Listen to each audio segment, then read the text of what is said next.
안녕하세요, 지니어스 친구들. 한 주 동안 잘 있었어? 우리 친구들하고 또 만나는 굿뉴잇, 오늘은 13번째 시간이야. 우리 친구들이 학교를 가느니 마느니 왔다 갔다 아직도 코로나 때문에 너무 많이 힘든 것 같아서 선생님도 걱정이 되는데, 어쨌든 건강관리가 제일 중요하니까 항상 건강 잘 챙겨줘. 알았지? 일단 오늘 첫 번째 사연부터 갈게. 오땡안 친구인데, 요즘 제 가장 큰 고민은 엄마입니다. 엄마는 다른 아이들의 부모님에 비해 아주 많이 절 과잉보호하고 간섭하는 편입니다. 단지 절 위해서만은 아니라는 생각이 요즘 크게 들어서 고민 끝에 사연을 올려봅니다. 예를 들면 지난번에 한번 제가 친구들과 2시간 정도 만화 카페에서 논 적이 있습니다. 친구들과 약속을 잡아도 엄마에게 허락을 받아내기가 너무 어려워서 3개월에 한 번 놀 수 있을까 말까 하는 정도예요. 아무튼 2시간 정도 시간을 보내고 집에 갔는데 엄마가 다짜고짜 제 핸드폰을 빼앗더니 카카오톡, 문자, 전화 기록 등을 보더라고요. 당황해서 핸드폰을 다시 뺏었는데 뭐 찔리는 게 있냐면서 기록들을 천천히 보더라고요. 별 숨기는 내용이 없어도 친구들과 주고받은 어디야? 나 도착했어. 내일 봐. 숙제 좀 알려줘. 이런 대화들을 보는 것 자체가, 굳이 뺏어서 본다는 것 자체가 너무 싫었습니다. 제가 싫어하는 티를 내자 그 뒤로부터는 제 모든 것을 알려고 하더라고요. 어렸을 때 친구들과 생일에 주고받은 편지들을 모아놓은 상자라든지 스터디 플래너라든지 제가 학교에서 또는 학원에서 사용하는 자잘한 공책들 하나하나를 다 찾아서 읽고, 심지어는 아빠, 삼촌, 숙모, 할머니, 이모 또는 엄마의 친구들에게까지도 그런 내용을 말하고 중간중간 제 욕을 섞어서 말하네요. 솔직히 그런 물건들을 숨기는 내용도 없었고 엄마가 봐도 상관없었습니다. 엄마가 솔직하게 왜 보고 싶은지 정도만 말해주고 본다면요. 하지만 엄만 그러지 않았고, 제가 스트레스 받는 이유는 제 물건을 제가 없을 때 몰래 보고 그 내용들을 주변 사람들에게 과장해서 말한다던가 제 욕과 약점들, 지금까지 제가 잘못한 것들을 섞어서 말하기 때문입니다. 어떻게 말하자면 뒷담화인 거죠. 이런 일들 때문에 제가 무언가에 집중을 못하겠고 잠도 안 와요. 책을 읽으려고 하면 환청같이 엄마가 속삭이는 소리가 들리고, 자려고 하면 또 엄마가 아빠한테 제 욕을 하며 비웃는 소리가 들려서 머리가 너무 아파요. 요즘은 심해져서 자는 대신 울면서 밤을 새는 날이 많고요. 너무 피곤하고 지쳐요. 그런 소리가 어딜 가서 무얼하던 들리고, 이런 제 고민을 말할 사람도 없어요. 웬만한 제 주변, 엄마 주변 사람들에게는 벌써 엄마가 제 얘기를 다 해놓아서 털어놓지도 못하겠어요. 엄마가 왜 그러는지도 모르겠어요. 이런 관련 이야기를 하려고 시도도 해봤지만 먼저 대화를 끊어버리네요. 근데 또 다른 때, 그러니까 다른 얘기를 하고 있거나 엄마 기분이 좋을 땐 또 사랑이 넘치는 말투와 표정 행동을 해서 더 스트레스를 받아요. 처음엔 엄마가 제 뒷담화를 할 때 그냥 장난식의 말투로 진심이 아닌 말을 하는 줄 알았는데 그게 아니더군요. 말투가 진짜 제가 싫어서 욕하는 말투예요. 자꾸 이런 생각도 들더라고요.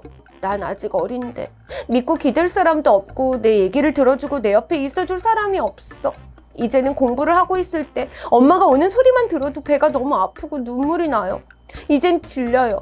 어떻게 해야 할지를 모르겠고 스트레스가 너무 많아요. 울고 싶어도 항상 엄마가 같이 있으니까 잘 울지도 못하고, 엄마가 잠들 때 소리내지 못하고 울 수밖에 없어요. 저도 이젠 소리내서 우는 방법을 알고 싶어요. 마지막으로 긴 분량의 글을 읽어주셔서 감사하고, 사연 뽑히지 않아도 돼요. 그냥 말할 사람이 너무 필요했어요. 감사합니다. 이렇게 글을 남긴 거. 눈물 나. 일단 왜 눈물이 났냐면 말할 사람이 너무 필요했다는 얘기에 선생님은 눈물이 핑 돌았던 거고, 일단 이 친구의 얘기를 쭉 듣고 나니까, 이 친구 누군지 아는데 이 친구 선생님한테도 와서 글 자주 남기고 하는 친구인데, 얘기를 살짝 하자면, 얘들아, 혹시 누워서 침 뱉기라는 속담 아니? 이렇게 누워서 침을 쭉 뱉으면은 침이 다시 내 얼굴로 떨어진다? 그치? 가족의 어떤 잘못을 들춘다는 것은 누워서 침 뱉기 격이기 때문에 어른이 된 사람들은 그게 잘못된 행동이라는 걸 누구나 다 알아. 자, 그렇다면 우리 땡안 친구의 엄마는 그걸 알까 모를까? 당연히 알지. 당연히 아는데도 주변 사람들에게 내 얘기를 자꾸 한다. 과장해서 얘기한다. 그건 왜 그럴까? 내 자식의 이야기를 하고 싶은 거야. 내 자식의 이야기를 하는 데 있어서 팔불출처럼 막 칭찬만 한다고 생각해. 우리 땡아니가 공부도 너무 열심히 해. 우리 땡아니는 친구 관계도 너무 좋아. 이런 얘기는 우리 땡아니가 듣지 않는 데서 분명히 하고 계실 거야.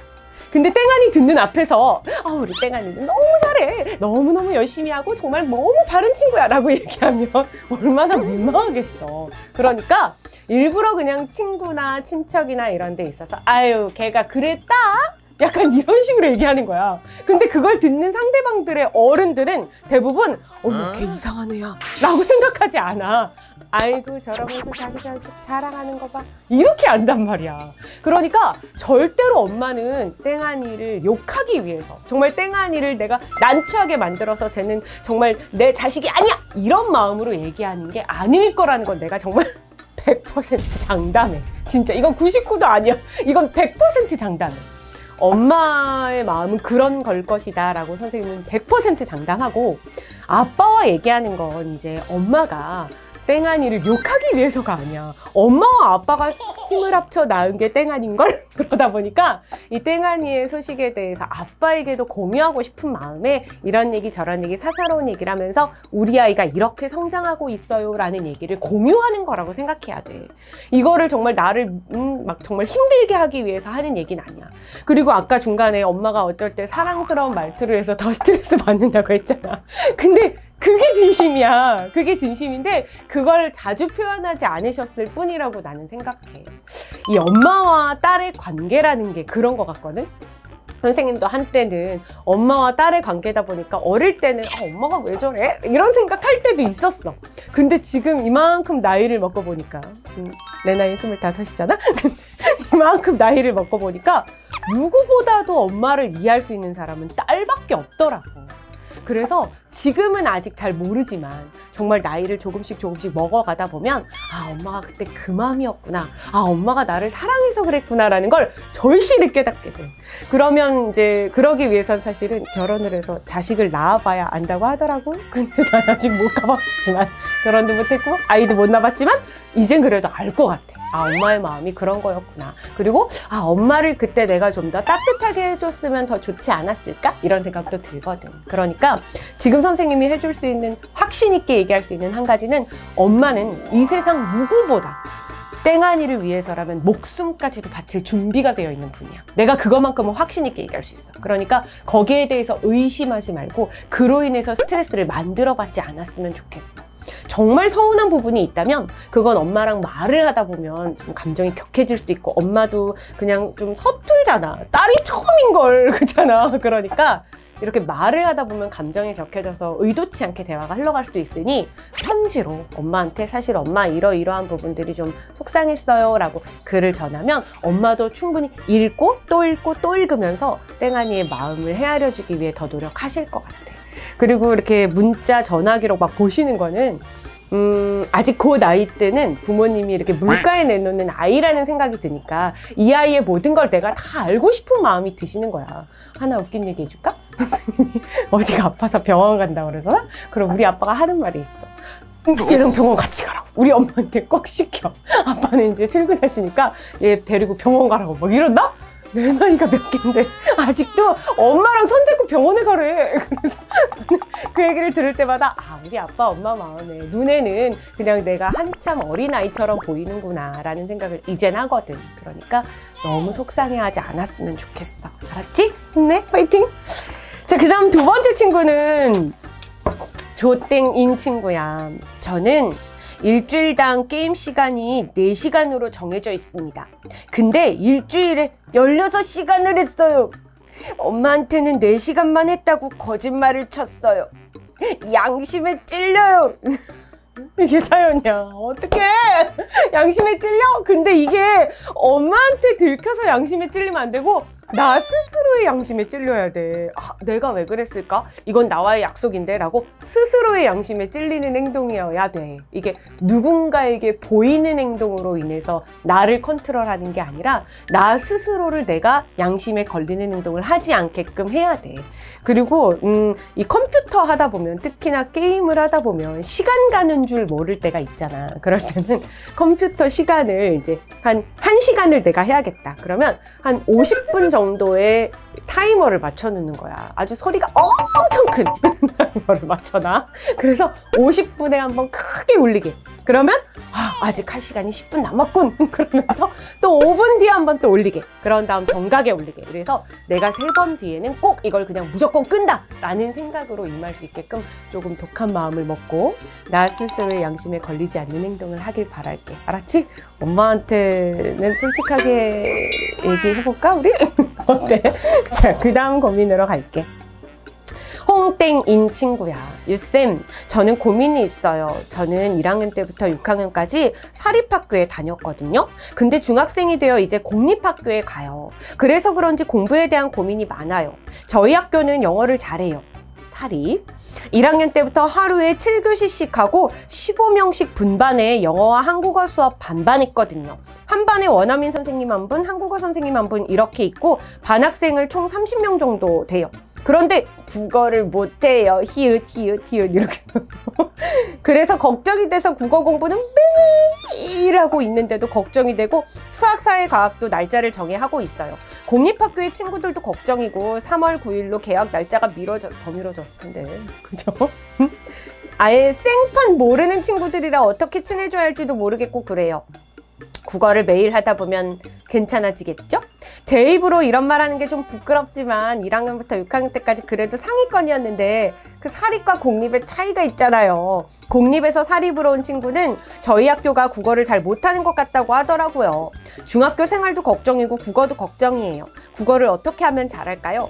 친구는 어떻게 사귀면 되나요? 그리고 제가 하루에 국어 한 강, 사회 한 강, 과학 한 강, 수학 2-1학기 3강, 독해 왜 국어가 더 많이 한다면서 왜 수학, 영어를 더 많이 듣지?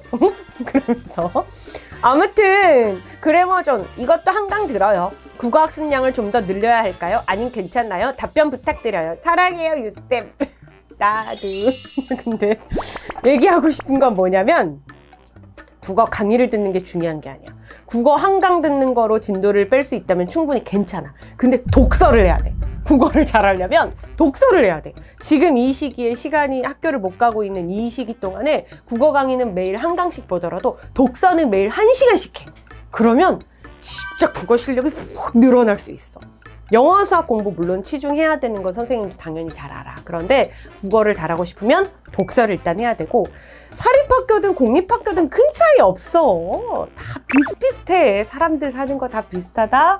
사람들도 뭐 예를 들면은 뭐 저쪽에 뭐 지위가 높은 사람들이나 뭐 지위가 뭐 낮은 뭐 계급 사이는 아니지만 뭔가 이렇게 지위로 막 사람들을 막 이렇게 하는 경우들도 있잖아. 그런 사람들도 있고 뭐 돈이 많은 사람들이나 뭐 돈이 없는 사람들이나 큰 차이가 없어. 사립 공립도 마찬가지야. 별 차이가 없어. 그냥 그 학생들 그대로야. 그렇게 마음 먹고 들어가면 되고 일단 국어를 잘해서 국어를 잘해놓으면 다른 과목들도 다 잘할 수 있게 돼. 이건 진짜 진리야. 여기 지금 촬영 스텝 되게 많거든. 맞죠? 내 말 맞지? 웃음으로 대체하네. 맞단 얘기야. 그래서 국어를 잘하면 다른 과목도 잘할 수 있으니까 열심히 하고 친구를 어떻게 하면 잘 사귀나요? 라고 얘기했는데 이건 내가 전에도 겟뉴스에 나왔을 때 얘기한 적 있잖아. 공통점을 찾으면 돼. 공감대를 형성하면 돼. 그래서 수업 시간에도 내가 하는 얘기잖아. 나 수학이 너무 힘들어. 그랬을 때 친구가 너도 수학 힘들어? 나도. 이러면 친해지는데 나 수학이 힘들어. 수학이 왜 힘들어? 이러면 안 친해지는 거거든. 그래서 공감대를 형성할 수 있는 공통분모를 잘 찾다 보면 그 친구와 또 이렇게 친해질 수 있을 거야. 그러니까 너무 걱정하지 말고 일단 학교를 빨리 제대로 가야 할 텐데 아직도 이게 잘 안 돼서 걱정이야. 그 다음 고민 가볼게. 안녕하세요 선생님. 전 중학교 1학년 유정인이에요. 요즘 공부를 하다가 고민이 생겼어요. 중학교 1학년은 자율학년제라 시험을 안 본대요. 그런데 2학년이 돼서 갑자기 시험을 보면 겁이 날 것 같아요. 벌써 1년 뒤 고민을 하는 거야 지금. 1년 뒤잖아. 어떻게 하면 중간기말고사 때 많은 양을 공부할 수 있나요? 유쌤의 시험기간 공부법을 알려주세요. 이랬는데 공부를 많이 하고 싶어? 그러면 미리 해야 돼. 이건 진리야. 시험을 열흘 앞두고 공부하는 양이 많겠니? 시험을 30일 앞두고 공부하는 양이 많겠니? 당연히 30일 앞두고 공부하는 양이 많겠지. 선생님은 중학교, 고등학교 때 공부를 어떤 스타일로 했냐면 중간고사가 끝났잖아. 중간고사가 끝나면 중간고사 끝난 날은 쉬어. 그날은 쉬어야 될 거 아니야. 시험이 끝났는데. 근데 대부분의 친구들이 중간고사가 끝나잖아? 그럼 한 열흘은 내리 쉬어. 그죠? 시험도 끝났는데, 오늘은 시험도 끝났는데, 오늘은 시험도 끝났는데, 이렇게 열흘을 보내. 근데 그때 기말을 공부할 수 있는 시간이 다른 친구들은 안 하니까 나는 훨씬 더 앞질러 나갈 수 있거든. 하루만 딱 쉬고 그 다음에 계획표를 짝 짜서 기말까지 남아있는 시간을 계산하여 이 과목을 언제까지 어떻게 끝낼 것인가 이렇게 공부를 했거든. 물론 힘든 일이야. 물론 쉬운 일은 아니야. 그렇지만 공부를 많이 해야 시험을 잘 볼 수 있는 건 당연한 거고 많은 양의 공부를 위해서는 그만큼의 시간 투자가 필요하다는 건 꼭 알아야 된다는 거. 그거밖에 해줄 얘기가 없어. 공감은 잘 안 될 수도 있지만 나중에 저 쌤이 그런 말을 했나 이런 생각이 들게끔 공감이 될 수 있을 거야. 또 다른 친구들의 고민 비슷한 게 있어서 묶어봤는데 유땡민 친구도 저 고민이 있는데요. 저 요즘 공부할 게 너무 많고 학원도 많아서 시간이 부족한데 어떻게 해야 다 충분히 할 수 있을까요? 이런 친구도 있고 우땡호 친구가 중2가 되는 우지호입니다. 우지호라고 자기가 이름 밝혔어. 개학하고 곧 있으면 중간고사 볼 텐데 중학교 첫 중간고사가 중학교 성적을 가름한다고 하더라고요. 그런데 이 중요한 중간고사 대비를 어떻게 해야 효율적일지 잘 모르겠어요. 유쌤이 팁 좀 주세요. 이랬고 또 한 친구는 안녕하세요. 이번에 처음 엠베스트 신청해서 인강 듣고 있는 중2 올라가는 여학생입니다. 김땡연 친구. 제가 그 집 근처 큰 학원들이 많아가지고 그 학원에 한 2년 정도 다니고 있었어요. 근데 그 학원이 딴 동네로 이사 가게 되면서 저는 셔틀을 많이 타야 했고 멀미를 하는 저는 힘들었고 수업은 집중이 잘 되지만 차를 타는 그 피곤이 수업 시간에 몰려와 집중을 못하게 될 때도 있었어요. 또 보충을 가게 되면 5시에 가서 차가 운행하는 시간까지 기다렸다 집에 와야 하니 그것도 힘들었고요. 그래서 그 학원에 다녀서 실력이 좀 늘었지만 학원을 잠시 다니지 않기로 하고 엠베스트 인강을 하게 되었죠. 하지만 중2는 중간고사 기말고사를 보는 첫 학년인 만큼 내신 관리를 잘해야 하는데 시험을 잘 못 볼까 고민이 되기도 하고 다시 학원을 다녀야 할까 아니면 이 인강만 들어도 괜찮을까 고민이 됩니다. 어떻게 할지 모르겠어요. 도와주세요. 이러고 올린 거야. 일단 공통적인 고민이 시험을 잘 보고 싶다. 그리고 지금 마지막에 읽었던 김땡연 친구와 같은 경우는 학원 다니기가 너무 힘들어서 이제 인강만 하기로 했는데 내가 이것만으로 과연 잘할 수 있을까? 인강을 해서 성적을 올리는 친구들도 분명히 있지만 인강을 해서 망쳐지는 경우도 있어. 난 있다고 생각해. 나 되게 솔직하다. 사장님이 안 보시겠지. 근데 분명히 있다? 그 왜 그러냐면 인강을 틀어놓고 딴짓을 하거나 인강을 계획성 있게 보지 않고 밀리면 그래. 근데 이 인강을 적극적으로 제대로 활용하고 나를 스스로 잘 컨트롤할 수 있으면 진짜 이것만큼 좋은 공부가 없거든. 여러분들 스마트펜만 해도 그렇잖아요. 뭔가 딱 모르는 부분 딱 누르면 그 부분으로 딱 페이지가 가. 그래가지고 내가 38번에 2번만 보고 싶네? 그럼 딱 누르면 그걸로 가잖아. 그래서 그 부분만 선생님의 풀이를 볼 수도 있고 나한테 최적화된 학습을 만들 수 있는 게 인강인데 이걸 위해서는 정말 자신과의 약속이 중요하고 스스로를 잘 다스릴 수 있어야 돼. 근데 저는 의지가 약해요. 그럼 부모님의 도움을 받아야 돼. 그러기 위해서는. 그래서 부모님이 정말 내가 인강 보는 시간 동안 잘 보고 있는지 좀 봐달라고 얘기도 해야 되고 스스로 잘 되기 위한 거니까. 어떻게 보면 조금 강압적이긴 하지만 그런 노력을 기울여서라도 내가 잘하기 위한 노력을 좀 해야 된다고 생각하거든. 지금 어쨌든 학원에 가면 집중도 잘 했다고 했잖아. 그러면 학원 선생님들 못지않게 여기 계신 선생님들이 수업을 열정적으로 잘 하고 계시거든. 나도 그래. 그래서 여러분들이 열심히만 잘 임한다면 분명히 성적 올리는데 문제가 안 돼. 근데 선생님 때문에 망쳤어요는 안 나와. 분명히 안 나와. 나 그거 확실할 수 있어. 여기 있는 선생님들이 얼마만큼 노력하시는지 알기 때문에. 근데 스스로 노력을 하지 않으면 안 될 수도 있어. 그러니까 불안한 마음이 든다면 스스로 노력을 어떻게 할지 계획을 잘 세워서 잘 실천해 나갔으면 좋겠어. 공스타그램 얘기를 내가 굉장히 좀 많이 하는 편인데 이제 내 눈에는 그런 엠베스트 친구들이 자꾸 보이니까 내 인스타 팔로우들이 다 공스타 하는 애들이니까. 근데 그 친구들 보면 하루에 몇 강 그거를 딱 실천한 만큼 동그라미 다 해가지고 오늘은 뭐 뿌듯했다. 오늘은 뭐 요걸 못 지켰다. 막 이러면서 반성도 하고 하더라고.